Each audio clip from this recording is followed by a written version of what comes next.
Hello, and welcome to Prep Talk. For the next 5 minutes, we're going to tackle something that probably every teacher over the past couple of years has wondered about at least once.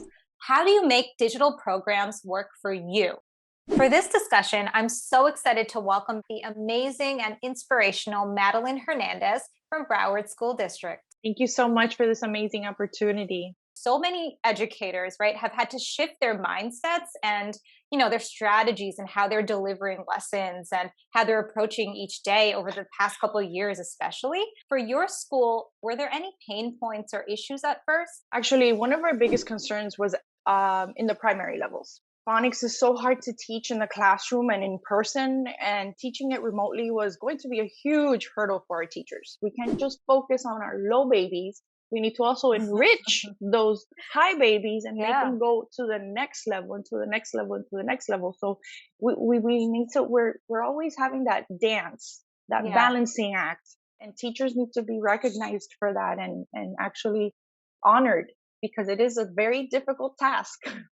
As a new teacher and as a recent teacher, I know there were so many days where I was overwhelmed with lesson planning, grading, and you're managing relationships with families, also managing safety in the classroom. And so asking teachers to take on these new tools and programs, it's not just a one-step process, right? And it's going to raise questions. So what did you and the teachers at your school do to kind of smoothen out that process? Because I know, your school became a success story. We went ahead and we built first, at least for those primary levels, into their daily schedule.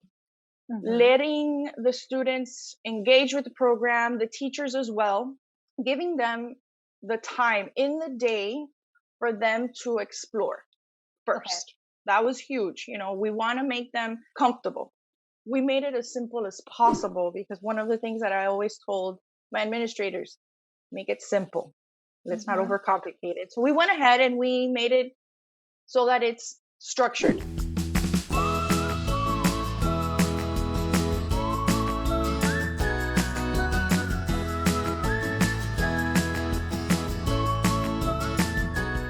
I've certainly used the digital program in my classroom before and didn't necessarily embed it into my literacy block at first. And it was just not effective until I became intentional with it and used it to its potential. So data, I think, helped with that. It 100%. really goes hand in hand. We used first to monitor that learning without it being a chore, allowing kids to play a game that gave us enough data for students to learn or reinforce what they have already learned and gather information on the students' learning. Look at the data provided for you, but never forget about your teacher observation. You are the expert in the classroom. You are making sure that that evidence that's being gathered confirms what you already know, so then you could take the next steps. Hope that makes sense.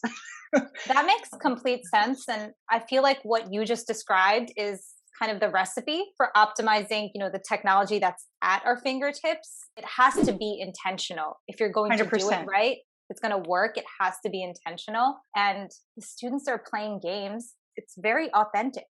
Yes. And that matters. Oh my God, they loved it. My first grade team was like, they only want to be on Hookah Island. They love it. They're engaged. Student engagement was through the roof. Teachers loved it because it was purposeful. And there was at one point the teachers started to realize that the program was assisting their teaching and it wasn't taking over. And it was just confirming and enhancing what they have already been doing in the classroom. And it actually opened the door for them to do other things with those lower level students or enrich those high students, because we need to always have a good balance between both. It actually pinpoints the different areas of the great scheme of phonics, because it's not only just phonics, it's things prior to that have to happen prior to getting that phonics instruction, that phonemic awareness, build that strong foundation so that phonics foundation could be layered on there, and then layer more of that levels of reading that we need to always make sure that we're building upon.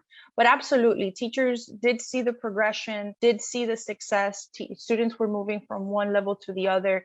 And again, it's all a combination of different tools that helped that informed teacher to make sure that she was making the right decisions for her students. So, this was such a wonderful and necessary prep talk for us. I wish you the best of luck, Madeline, for the rest of the school year and beyond. And I hope to chat with you again soon. Absolutely. Technology should be looked at as a tool, as one additional tool to assist us, the expert in the classroom, which is the teacher. So I just hope that, we internalize that as educators and as teachers, because nobody could do our job. And now we'd love to hear from all of you. Have you had a success story with a digital program in your classroom?